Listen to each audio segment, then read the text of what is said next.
حضرت سلیمان علیہ السلام اللہ کے نبی حضرت داؤد علیہ السلام کے بیٹے تھے۔ آپ بنی اسرائیل سے تعلق رکھتے تھے اور اپنے والد حضرت داؤد علیہ السلام کے بعد عنان حکومت سنبھال کر بنی اسرائیل کے بادشاہ بنے۔ آپ اللہ کے سچے پیغمبر اور انصاف پرور بادشاہ تھے۔ اللہ تعالیٰ نے انہیں ہیفت اقلیم کی بادشاہت عطا فرمائی اور وہ صرف انسانوں کے ہی نہیں بلکہ تمام مخلوقات کے بادشاہ تھے۔ چرند پرند اور جنات وغیرہ سب ان کے تابع فرمان تھے۔ اللہ تعالیٰ نے حضرت سلیمان علیہ السلام کو جتنا وسیع و عریض ملک عطا کیا ایسا کسی جن و بشر کو نہیں دیا۔ اس کے باوجود حضرت سلیمان علیہ السلام میں ذرہ بھر بھی تکبر نہ تھا۔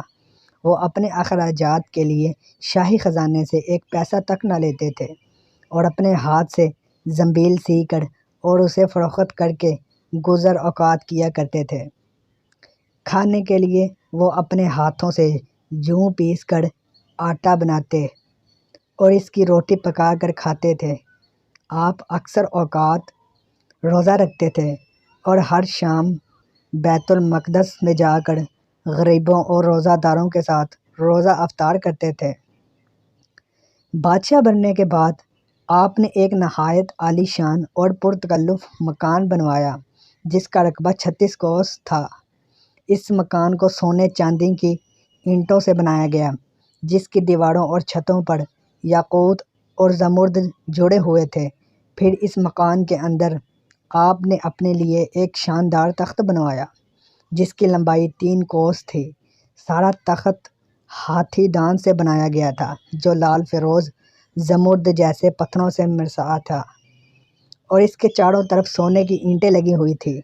تخت کے چاروں کونوں پر ایسے درخت تھے جن کی ڈالیاں سونے کی تھیں اور ہر ڈال پر ایک طوطی اور طاؤس بنا کر ان کے پیٹ کے اندر مشک بھر دیا گیا تھا۔